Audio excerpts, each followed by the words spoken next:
오늘 말씀의 제목이 앞에 화면에 있습니다. 함께 읽고 시작합니다. 시작. 자유를 누리는 존귀함이라는 제목으로 함께 말씀을 나누도록 하겠습니다. 오늘 또 어김없이 이렇게 인사해볼까요? 긴 인사입니다. 늘 하는 거니까 이제 잘할 수 있을 거라 생각됩니다. 3분 이상 인사하겠습니다. 당신의 인생은 당신이 생각한 것보다 더 위대합니다. 3분 이상 인사합니다. 시작. 당신의 인생은 당신이 생각한 것보다 더 위대합니다. 아멘. 제가 가는 교회마다 이렇게 인사하거든요. 청년들이 이거를 줄여가지고 당당위라고 하더라고요. 당신의 인생은 당신이 생각한 것보다 더 위대합니다. 그래서 제가 길게 하니까 청년들이 당당위 이렇게 인사하더라고요. 네, 줄여서 인사해도 의미가 통하면 괜찮을 것 같습니다. 대림절 둘째 주일을 보내고 있습니다. 우리에게 주신 자유에 대해서 오전에도 말씀 나누었고요. 그 자유가 헛된 행실로부터의 자유였고, 죄를 거부할 수 있는 자유, 그리고 의를 행할 수 있는 자유가 주님이 이 땅 가운데 우리에게 주시고자 하시는 진짜 목적과 이유이다라고 하는 것을 함께 말씀을 나눴습니다.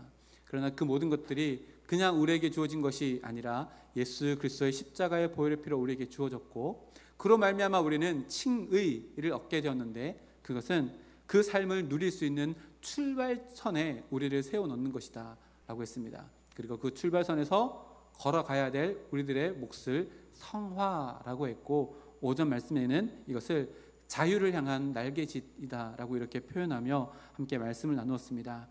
예수님을 믿는 즉시 우리는 의롭다 칭함을 받은 자로서 새로운 삶을 위한 출발선에 서게 되어집니다.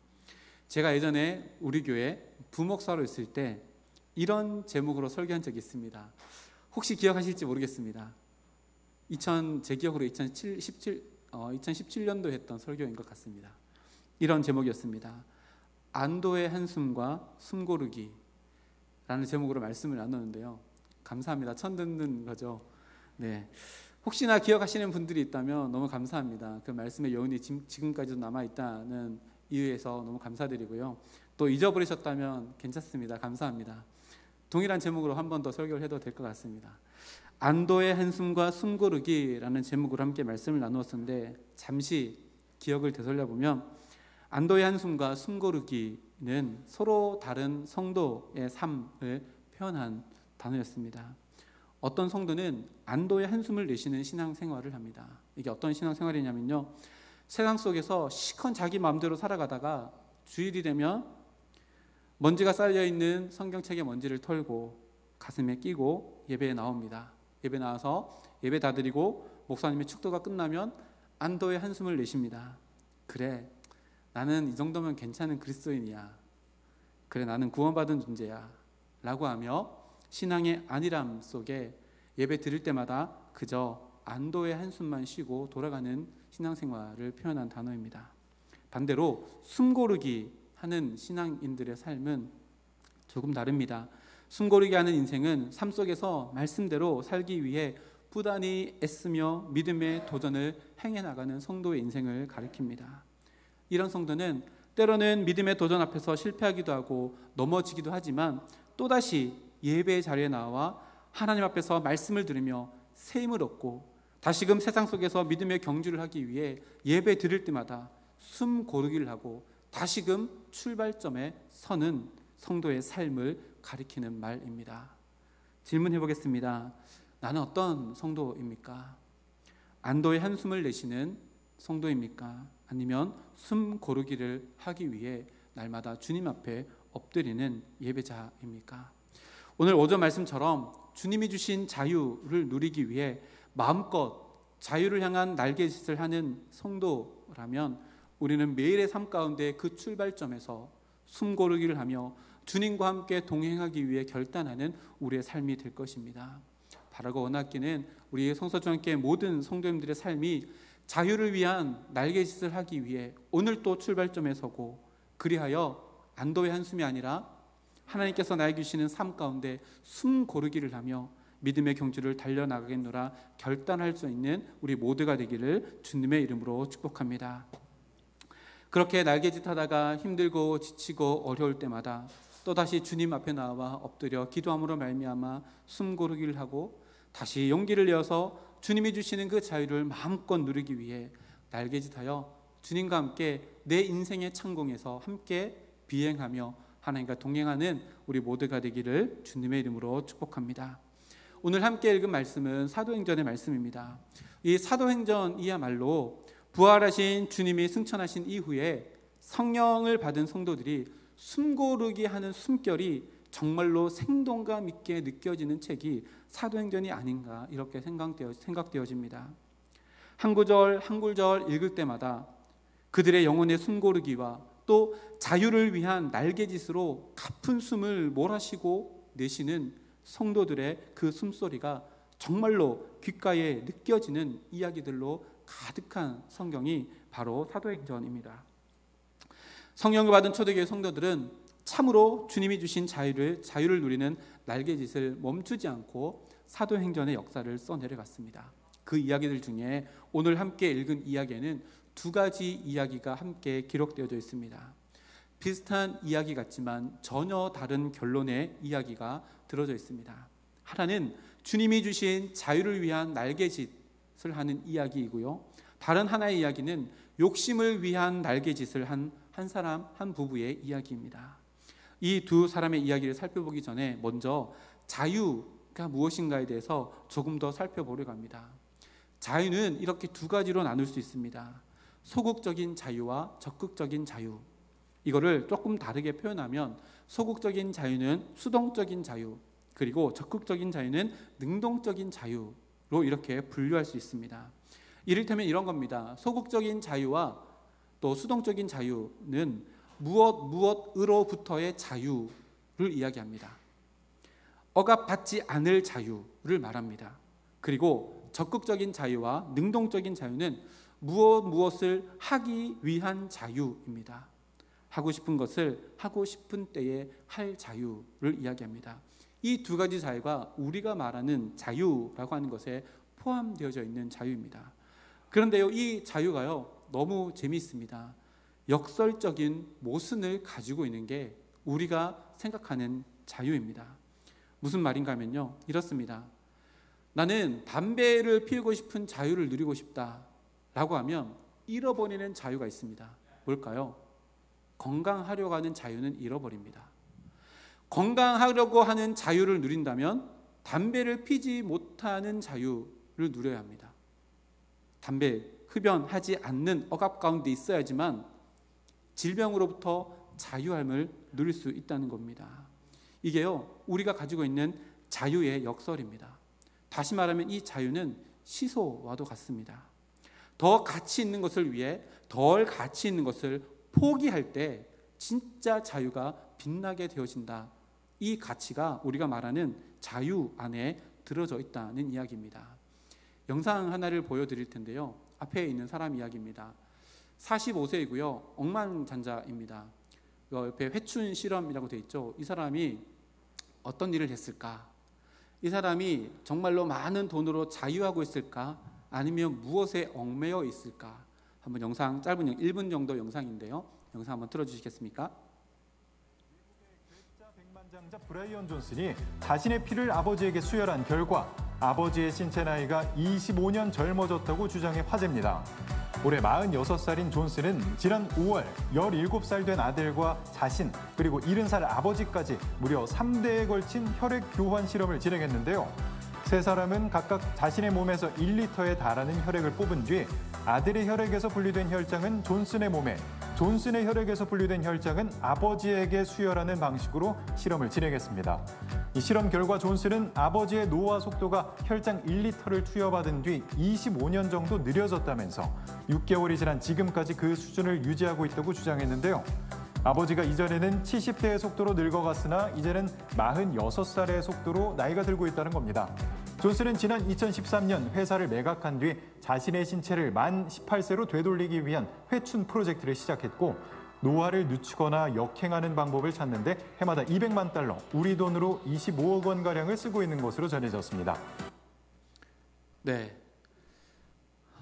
재밌는 영상이죠. 25억이라는 돈을 1년 동안 투자해서 자기의 회춘하기 위해서 돈을 투자한다고 합니다. 돈이 얼마나 많으면 이렇게 할까요? 이분이 돈을 가지고 자유함을 누린다고 생각하십니까? 아니면 건강이라고 하는 것에 얽매여 있는 건강의 종이 되어 있는 사람으로 보여지십니까?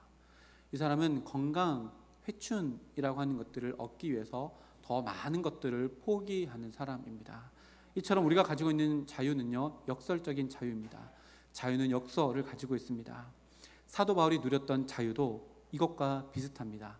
빌립보서 3장의 고백인데요, 3장 4절에서 8절입니다. 제가 읽어드릴게요.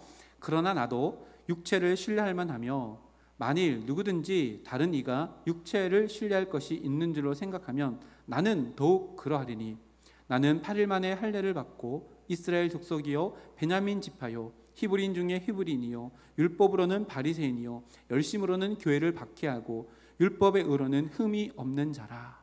이 모든 것들이 사도 바울이 가지고 있었던 자랑이었습니다. 그러나 7절 말씀입니다. 그러나 무엇이든지 내게 유익하던 것을 내가 그리스도를 위하여 다 해로 여길 뿐 아니라 또한 모든 것을 해로 여김은 내 주 그리스도 예수를 아는 지식이 가장 고상하기 때문이라. 아멘. 사도 바울은 예수님을 만나고 난 이후에 자기가 그동안 쫓아왔던 세상의 자랑거리 그 모든 것들을 다 포기하고 더 고상한 자유, 곧 예수 그리스도를 아는 자유를 누리기로 작정했다라고 하는 고백입니다. 세상의 것을 포기하는 자유를 누릴 뿐만 아니라 더 고상한 것 예수를 얻기 위한 자유로 자신의 삶을 선용한 것입니다. 성도에게도 세상의 것을 포기하는 것은 억압이 아니라는 말입니다. 더 고상한 자유를 얻기 위한 진정한 자유, 포기하는 자유를 누리는 것이 우리가 세상의 것들을 포기하는 것이라고 이야기합니다. 이것이 바로 우리가 누리고 있는 자유의 역설입니다. 포기하는 것이 아까운 것, 또 다른 억압이 아니라 더 고상한 것을 얻기 위한 자유라는 말입니다. 초대교회는 오순절 성령 강림 사건 이후로 세상과 전혀 다른 생활 방식으로 세상 사람들의 이목을 집중시켰습니다. 초대교회 성도들이 누린 존귀한 자유가 2장에도 있고요, 4장에도 기록되어져 있는데 가까이에 있는 4장 말씀을 보면 32절부터 35절까지 말씀인데요, 앞부분을 먼저 봅니다. 32절입니다. 믿는 무리가 한 마음과 한 뜻이 되어 모든 물건을 서로 통용하고 자기 재물을 조금이라도 자기의 것이라 하는 이가 하나도 없더라. 아멘. 사도행전을 읽을 때 자유라고 하는 렌즈를 가지고 초대교회 성도들이 어떤 자유를 누렸을까, 오전에 함께 나누었던 그 말씀의 렌즈를 가지고 사타치 살펴보면 정말로 위대한 자유를 누렸구나 라고 하는 것을 알게 되어지는데요, 이 한 구절에서 두 가지 특징이 드러납니다. 첫 번째는요, 믿는 무리가 한 마음과 한 뜻을 이루었다라고 하는 겁니다. 사람은 누구나 자기 주장을 가지고 살아갑니다. 그래서 그런 마음은 언제나 모임을 분열로 일으키기도 합니다. 나라와 나라가, 민족과 민족이, 그리고 서로 다른 이념이 자기의 주장을 앞세우고 분열하는 것이 인생사입니다. 그런데 초대교회 성도들은 그렇지 않았습니다. 성령을 받고 무리가 한 마음과 한 뜻을 이루어 하나가 되었습니다. 무엇을 말할까요? 이들은 옛자의 헛된 행실을 거부하는 자유를 누리고 있는 겁니다. 죄를 거부할 자유를 누리고 의를 행할 자유를 누린 결과가 하나 되어지고 한 뜻 이루는 공동체를 만들게 되었다는 것입니다. 두 번째는요, 자신의 것을 나누는 자유를 누립니다. 이것도 자유의 역설이죠. 생각해 보십시오. 초대교회 성도들은 자신의 창고를 채우는 자유보다 자신의 창고를 비워 서로에게 나누어 주는 자유를 갈망하며 실천하며 살았습니다. 왜냐하면 더 고상한 자유를 발견했기 때문입니다. 나를 위해 모든 것들을 다 내어주신 주님의 그 섬김의 아름다움의 자유를 맛보았기에 죄를 거부하고 의를 행할 자유, 내 창고를 쌓아 나가야지만 내 마음 가운데 평안이 있다라고 하는 옛 자아의 헛된 행실로부터의 자유를 선택하고 내 창고는 빈다 할지라도 그로 말미암아 우리 공동체가 더 풍족해질 수 있다면 주님이 나에게 주신 그 자유대로 나는 살아가리라 라고 결단했던 것입니다. 그 결과가 초대교회에는 가난한 자가 없었고, 이는 세상을 향한 강력한 무언의 영향력을 끼치게 되었다고 사도행전은 기록합니다. 2장의 말씀을 보면요, 44절에서 47절 말씀인데 제가 읽어드리겠습니다. 믿는 사람이 다 함께 있어 모든 물건을 서로 통용하고 또 재산과 소유를 팔아 각 사람의 필요에 따라 나누어 주며 날마다 마음을 같이하여 성전에 모이기에 힘쓰고 집에서 떡을 떼며 기쁨과 순전한 마음으로 음식을 먹고 하나님을 찬미하며 또 온 백성에게 칭송을 받으니 주께서 구원받는 사람을 날마다 더하게 하시니라. 아멘. 그 결과가 47절 하반절에 있습니다. 온 백성에게 칭송을 받을 뿐만 아니라 주께서 구원받는 사람을 날마다 더하게 하셨습니다. 무엇 때문에요? 주님이 이 땅 가운데 오셔서 모든 것들을 다 버려 우리에게 주시는 자유, 헛된 행실을 버리는 자유, 죄를 거부할 수 있는 자유, 의를 행할 수 있는 자유를 누렸더니 그 모든 모습이 세상과 전혀 다른 모습으로 선한 영향을 끼쳐서 이런 놀라운 결과를 맺었다라고 성경이 기록합니다. 초대교회 성도는 이렇게 주님이 주신 자유를 마음껏 누렸습니다. 역설적인 자유이지요. 곧 스스로 세상의 가치를 포기하는 자유를 누림으로 말미암아 더 고상한 자유를 향한 날개짓을 멈추지 않았고, 이것은 세상 가운데 마치 나비 효과처럼 성령의 바람이 불어오는 놀라운 도구가 되어 하나님 나라의 확장을 이루어갔다라고 성경은 우리들에게 증언합니다. 36절, 37절 말씀을 보면요, 이런 놀라운 자유를 누렸다고 초대교회를 소개한 이후에 오늘 말씀에 한 사람을 소개합니다. 바로 바나바입니다. 바나바는 헬라식 이름이고요, 그 뜻이 위로의 아들입니다. 원래 이름은 요셉, 히브리식 이름은 요셉입니다. 이 바나바가 한 행동을 초대교회 안에 말씀을 기록해 놓은 사도행전에 기록해 놓았습니다. 근데 2장에도 그렇고요, 4장에도 그렇고요, 이 바나바가 한 행동은 특별하지 않습니다. 왜냐하면 초대교회 모든 성도들이 다 이렇게 살았기 때문입니다.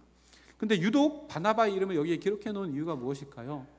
추측해 보건대 바나바가 이후에 사도행전의 사건 가운데 중요한 역할을 감당하기 때문에 바나바의 이름을 이렇게 콕 집어서 누가가 기록해 놓지 않았는가라고 이렇게 생각해 봅니다. 아무튼 이 바나바가 누린 자유가 어떤 자유일까를 말씀을 통해서 살펴보려고 합니다. 말씀을 살펴보기 전에요, 오늘 말씀에 핵심이 되는 표현이 있습니다.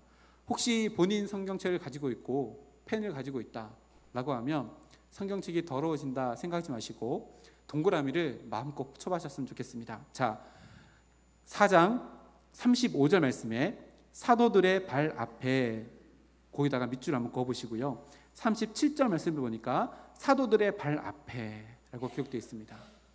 그리고 5장으로 넘어오면 2절 말씀에도 사도들의 발 앞에 기록되어 있습니다. 10절 말씀에도 보니까 베드로의 발 앞에 라고 기록되어 있습니다. 그리고 동일한 의미이지만 동일하게 표현되지 않는 다른 한 구절도 있는데요, 5절입니다. 5절 한번 볼까요? 아나니아가 이 말을 듣고 엎드려져 라고 되어 있습니다. 어디서 엎드려졌을까요? 베드로의 발 앞에 엎드려져 있습니다. 그러니까요, 35절, 37절, 5장을 봐서 2장, 2절, 5절, 10절에 동일하게 무려 5번이나 사도들의 발 앞에, 사도들의 발 앞에 라고 하는 이 단어를 누가가 의도적으로 반복해서 5번이나 기록해 놓았습니다. 성경에 5번이나 의도적으로 반복되어져서 사용된 단어가 있습니다. 무엇일까요? 전도서 1장에 보면 헛되고 헛되며 헛되고 헛되니 모든 것이 헛되도다. 헛되도가 5번 반복됐습니다. 이 말씀에도 동일하게 사도들의 발 앞에라고 하는 이 표현이 5번이나 반복되어 있습니다. 무엇일까요? 우연이 아닙니다. 누가가 이 말씀, 이 표현을 통해서 무엇인가를 지금 우리들에게 이야기하고 있는 겁니다. 그럼 그게 뭘까? 그 뒤를 한번 살펴보겠습니다. 이 표현을 강조하면서 사용하고 있는데요, 37절 보니까 바나바는 사도들의 발 앞에 무엇을 뒀어요? 자신들의 밭을 판 값을 사도들의 발 앞에 두었습니다. 바나바는 어떤 마음에서 자신의 재산을 팔아서 그것을 사도들의 발 앞에 주었을까 생각해 보면 세상의 사람들 옛자의 모습은 내가 더 많은 것을 가지려고 하는 자유를 누리고 싶어 하지만 바나바는 나를 위해서 모든 것들을 다 내어주신 예수님의 십자가의 사랑을 알았기에 그 고상한 자유를 본인 또 누리기 위해 내 창고에 물건을 더 많이 쌓아놓는 그 자유가 아니라 이거를 포기할 자유를 누리며 더 고상한 자유, 하나님께서 나에게 주신 것들을 많은 사람들에게 더 나누어주는 공동체가 더 소중하기에 그 자유를 누리고 있는 것입니다. 그래서 바나바는 욕심을 거부할 자유를 누리고 의를 행할 자유, 곧 베푸고 나누는 주님의 마음을 닮아가는 자유를 지금 누리고 있는 것입니다. 머릿속에 이미지화 해보십시오. 바나바는 지금 자유를 향한 날개짓을 하고 있는 겁니다. 그리고 주님과 함께 자기 인생의 창공에서 비상하고 있는 모습이 바로 이 바나바의 모습입니다. 오늘을 우리가 어떻게 살아가야 하는가를 보여줍니다. 우리가 가져야 될 자유의 날개짓도 바로 이것입니다. 바나바는 이 자유를 위해서 숨고르기를 했을 것입니다. 하나님께 엎드려 기도하며 하나님, 제가 이 밭이 있는데요, 하나님 저 이거 없어도 먹고 살 수 있어요. 근데 초대교회 성도들은 그게 아닌가 봐요. 하나님 저 이거 팔 거예요. 그렇게 숨고르기를 하며 하나님께 믿음의 경주를 나가기 위해 세상의 것들을 포기하는 자유와 이것을 하나님께 드리는 자유로 하나님 앞에서 부단히 숨고르게 하는 시간들을 보냈을 것입니다. 그 결과 그 밭을 판 돈을 가져다가 사도들의 발 앞에 내려놓습니다. 아마도 바나바의 마음에는 주님과 함께 창공을 누비는 자유의 날갯짓으로 말미암아 아름다운 비행을 하고 있는 충만한 기쁨으로 가득 채워졌을 것이라 믿어 의심치 않습니다. 더 많은 것들도 내게 준 그 하나님의 은혜를 내 마음 가운데서 하나님께 숨고리하며 다 내어놓는 그 기쁨을 누렸을 것이라 생각되어집니다. 오전에 살펴보았는데요, 바나바의 이 모습 가운데 맺어지는 열매가 바로 성령의 열매입니다. 바나바의 모습을 생각하고 한번 들어보시기 바랍니다. 바나바의 날개짓 안에는요, 성령의 열매가 있었습니다. 사랑의 열매도 있었고요, 희락, 기쁨의 열매도 있었습니다. 화평, 모두가 하나 되어지는 열매도 있었습니다. 오래 참음의 열매도 있습니다. 친절의 자비의 열매도 있습니다.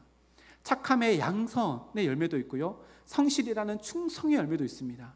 온유의 열매도 있고 절제의 열매도 있습니다.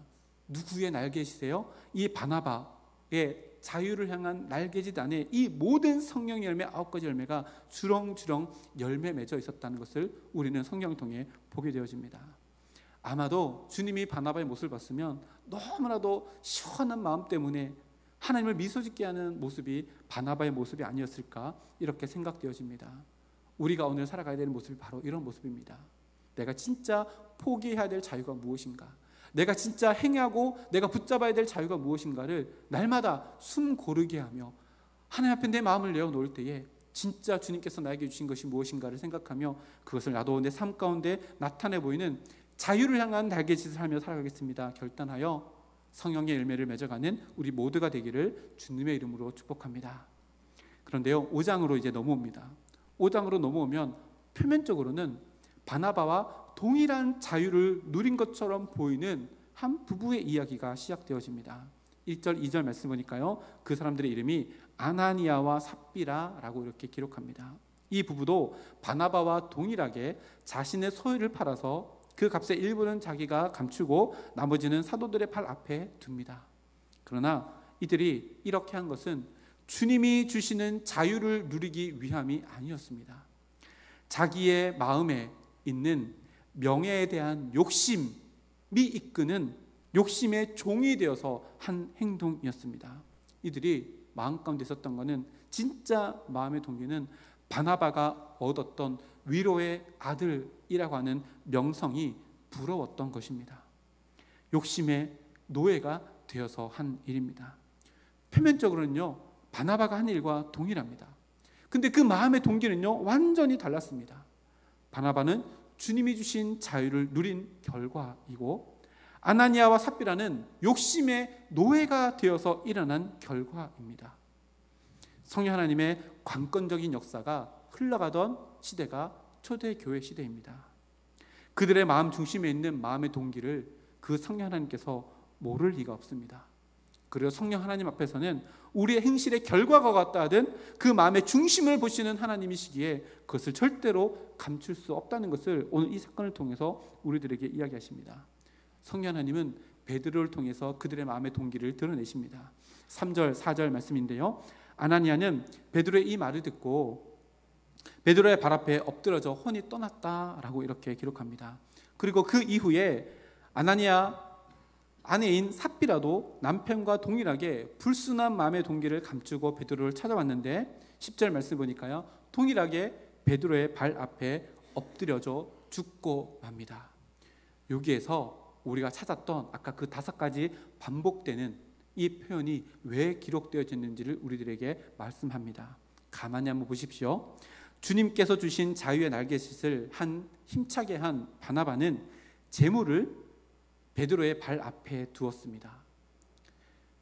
바나바는 그 재물 위에서 존귀한 명예로운 이름을 얻게 되었습니다. 무엇 때문에요? 마음의 동기, 주님께서 주시는 자유를 향한 날개짓 때문에 주어진 명예로움, 존귀한 이름입니다. 그런데요, 베드로의 말처럼 네 마음대로 할 수가 없었더냐 라고 하는 말을 들었던 욕심의 종이 된 아나니아와 삽비라는요, 베드로와 바나바와 동일한 일을 했지만 그 마음의 동기가 욕심의 노예가 된 마음이었기 때문에 어디에 있어요? 돈이 놓여진 동일한 위치에 사도들의 발 앞에 그들의 주검이 있습니다. 이게 뭘 말할까요?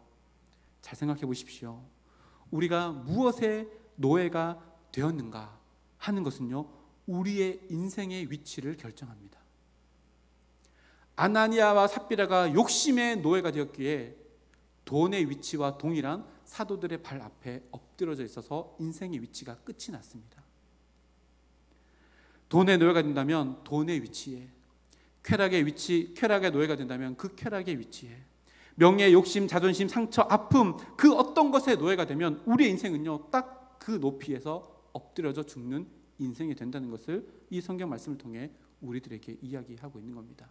그래서 누가가 사도들의 발 앞에, 사도들의 발 앞에, 사도들의 발 앞에 라고 하며 5번이나 기록하며 그 앞에 엎드려져 있는 것이 무엇인가, 그 앞에 놓여져 있는 것이 무엇인가를 우리에게 보여주며 너는 무엇의 종이 되어서 살아가는가, 주님께서 나에게 주신 자유의 종이 되어진다면 너는 그 물질보다 더 높은 명예로운 이름 바나바, 위로의 아들, 하나님의 백성이라는 이름으로 존귀한 인생을 살아가겠지만 돈과 쾌락과 명예와 욕심으로 일관하는 너의 인생을 살아간다면 너의 인생은 그것보다 더 높은 위치가 아니라 사도들의 발 앞에 놓여진 그 돈과 같은 인생으로 끝나게 될 것이다, 우리들에게 이야기합니다.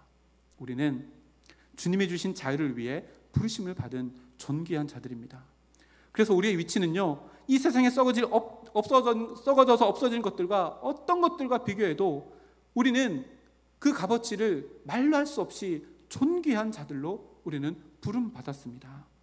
썩어져 없어져 버리는 것들의 노예가 되어서 그 위치에서 머물러 있는 어리석은 인생으로 우리를 부르지 않으셨고 그것 때문에 우리를 구원하지 않으셨다는 말씀입니다. 예수님의 비유 중에 어리석은 부자의 비유가 있습니다. 이 부자는 말 그대로 부자였습니다. 지금도 여전히 부자였지만요, 욕심의 노예가 되어서 살아갑니다. 그래서 더 많은 부를 축적하기 위해 부단히 애쓰고 노력하고 결과로 더 많이 가지는 부자가 되었습니다. 거부가 되었습니다. 얼마나 열심히 노력했는지 그 해에도 풍년이 들여서 더 이상 곡식을 창고에 거둘 수 없을 정도로, 창고가 모자랄 정도로 부자가 되었습니다.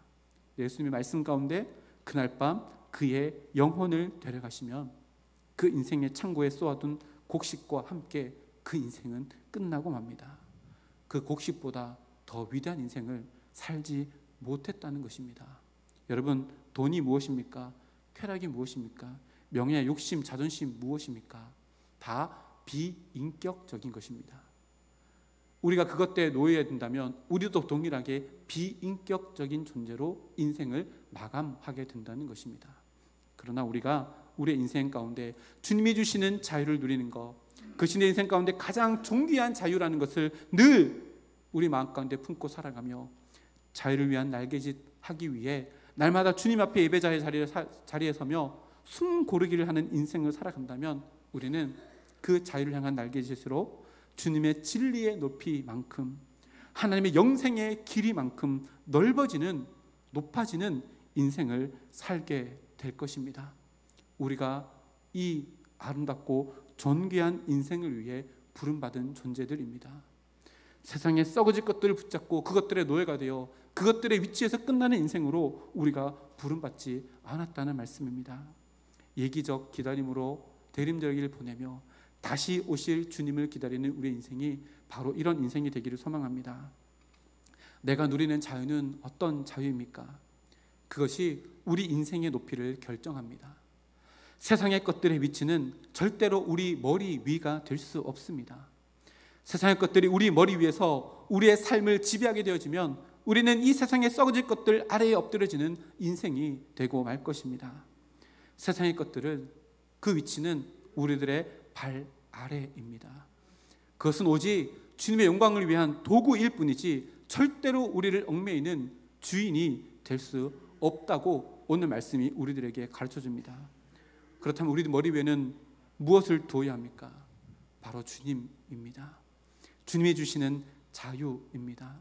헛된 행실을 떠나보낼 자유, 죄를 거부할 자유, 의를 행할 자유, 이것을 내 머리에 두고 오늘 또 부단히 자유를 향한 날개짓을 하며 주님과 함께 비상하며 썩어져 없어질 위치가 아니라 그 위에 영혼을 품고 살아가는 성도와 함께 모든 권속들 되기를 주님의 이름으로 축복합니다. 우리 다 함께 옆에 있는 분들에게 이렇게 외치며 결단하면 좋겠습니다. 주님이 주신 자유를 누리는 존귀함으로 살아갑시다. 누리는 존귀함으로 살아갑시다. 네, 제가 이걸 PPT 안 만들었나 보네요. 주님이 주신 자유를 누리는 존귀함으로 살아가는 이번 일주일이 되셔서 열심히 자유를 향한 날개짓 하다가 힘들고 어려우면 어떻게 하면 될까요? 새벽기도 나오시면 됩니다. 그래서 뭐 하시는 거예요? 숨 고르기 하시면 됩니다. 수요일까지 열심히 날개짓 하다가 힘들면 뭐 하시면 돼요? 수요일 저녁 예배 나오시면 됩니다. 나오셨다가 이틀 동안 또 열심히 날개짓 하다가 힘드시면 언제 나오면 돼요? 금요일 집회 나오셔서 기도의 자리에서 숨 고르기 하시고 이 세상에 썩어질 것들의 종이 아니라 썩지 아니할 영원한 자유를 마음껏 누리는 날개짓으로 주님과 함께 비상할 수 있는 우리 모두가 되기를 주님의 이름으로 축복합니다. 함께 기도하고 결단